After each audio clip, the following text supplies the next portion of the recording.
This is Plant-Based Briefing, the Humane Hoax, Animal Industry's Labels and Lies, by Bohanec, an excerpt from the Humane Hoax, Essays Exposing the Myth of Happy Meat, Humane Dairy, and Ethical Eggs, from humanehoax.org. And I'm Marian Erickson. This is the curated content plant-based podcast, where I narrate a variety of articles on healthy, compassionate, and sustainable living with permission in about 10 minutes or less every weekday. Today's article is an excerpt from a book that was released recently about the Humane Hoax. It's an anthology including essays from 18 contributing authors exploring topics of humane washing, greenwashing, language and labels, how alternative animal agriculture intersects with feminism, affects the environment, how it's represented in the media, and how it impacts human and non-human communities alike.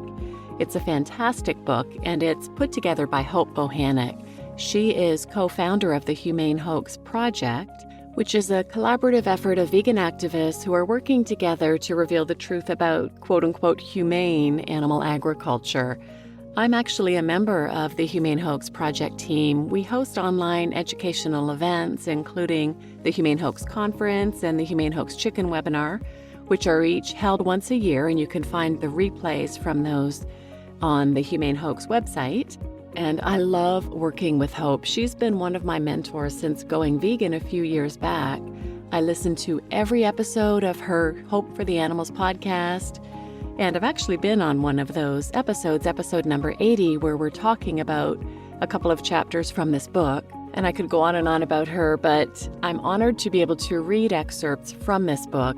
So now let's get to today's plant-based briefing. Introduction: The Humane Hoax, Animal Industry's Labels and Lies, by Bohanec. An excerpt from The Humane Hoax, Essays Exposing the Myth of Happy Meat, Humane Dairy, and Ethical Eggs. I had just walked by half a dozen signs announcing that this farm was certified organic and environmentally certified and made real California milk when I saw a newborn calf no more than a few hours old, curled up in a murky puddle of mud. Still wet with birth fluid, his tiny body was shivering, his eyes wide with fear and confusion looking for his mother. Giving up the search, he woefully bowed his chin to rest on his tucked legs. I knew that he was a little boy because the female calves, who were also dragged from their mothers, were taken to the other side of the dairy farm. They were confined and sometimes chained to calf hutches, white plastic boxes lined up like milk cartons, where the baby girls are separated from their moms and from one another. But this little guy shivering in the mud is a byproduct of the dairy industry and considered worthless because he would never produce milk. A transport truck would soon arrive to take him and the other male calves to be sold at auction and killed for veal or beef. Despite what the industry would have consumers believe, the fundamental nature of animal agriculture doesn't magically change with a smaller venture, organic certification, or deceptive humane label. There are countless inherent cruelties that are ubiquitous in the production of meat, milk, and eggs, no matter the label or size of the farm. The Humane Hoax. It has been a decade since I wrote the first book on the subject of the humane hoax, called The Ultimate Betrayal: Is There Happy Meat? In that time, consumer awareness of the suffering of farmed animals in animal agriculture has grown, and so has the misleading quote-unquote alternative animal product offerings. Euphemistic labels like cage-free and certified humane are not as rare as they used to be when they were only seen in the dusty back corners of health food stores. These deceptive marketing schemes are now as common and numerous as cows in a feedlot. They can be found in ordinary places like mainstream grocery stores, TV advertisements, social media, and even your local coffee shop. For example, in 2010, eggs labeled cage-free were a mere 4% of the market. That had given rise to 16% by 2017, and the industry predicts that to meet consumer demand, cage-free production will rise to 71% of the market by 2026. Animal advocacy organizations, individual investigators, and academics alike have successfully exposed and publicized the animal agriculture industry for its cruelty and devastating environmental impacts. Yet the clever industry marketers counter with so-called humane labels, small-scale tall tales, and feel-good falsehoods. It has never been more important to educate consumers about the truth behind the industry's lies, and people are hungry for the truth. In animal rights forums, conferences, online, and other venues, the humane hoax has been gaining currency since the expression was first coined in 2015 at the Animal Rights National Conference. The humane hoax refers to the animal agriculture industry's marketing efforts that employ euphemistic rhetoric conveying a fraudulent narrative of the purported humane treatment and sustainable management of farmed animal operations.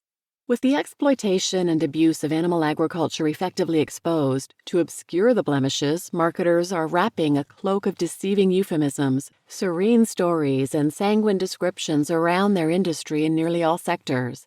The increasing popularity of these misleading labels manifests across industry lines, from smaller farming operations to the much larger concentrated animal feeding operations, CAFOs, of industrial farming. Also tied to the humane hoax are small, non-commercial backyard farms operated by people attempting to do it yourself or DIY by raising and slaughtering farmed animals, generally motivated by good intentions, but the consequences are often no less cruel. Clearly, the need for the domination and exploitation of animals to be obscured and concealed in the innocuous, reassuring stories of peaceful pastures and happy animals is being felt by nearly all farming sectors, commercial or otherwise, that participate in violence against animals. This book seeks to engage in a thorough analysis regarding the ramifications of this widespread industry shift. It is a hopeful sign that consumers are demanding better treatment for animals, but the actual difference with humane labeling in the life and death experience for a farmed animal is sadly minimal. I have done extensive research on this issue, interviewed numerous stakeholders, and personally visited multiple animal operations, and have concluded that these unregulated labels mean very little, if anything at all, for the animal's experience. I have found, for example, that comparing hens confined in battery cages to those in cage-free floor systems bodes only slight improvements, and those can vary widely from operation to operation. Animal activists have time and again exposed the horrors of hens bred to lay eggs for human consumption, crammed tightly in industry-standard battery cages. The experience is equivalent to living in a crowded elevator. In response, the clever marketers representing the egg industry distorted the story, altered the labels, and changed consumers' conceptions. Instead of rejecting the inherent cruelty of commercial egg production, shoppers have been offered the false choice of the seemingly humane alternative of cage-free, but the reality for the birds, however, is bleak.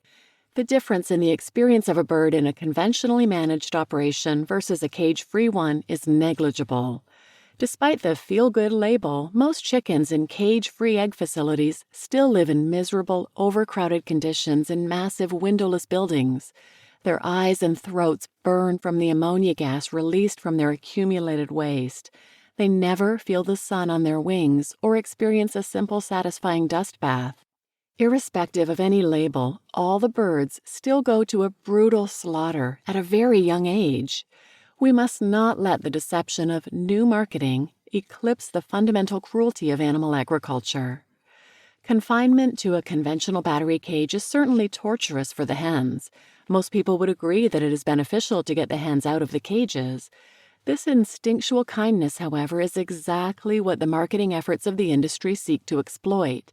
The perception invoked by the cage-free label that the birds are now living a good life is a decidedly false one, a mirage created by the interaction of euphemisms and consumer hopes in the absence of accurate information.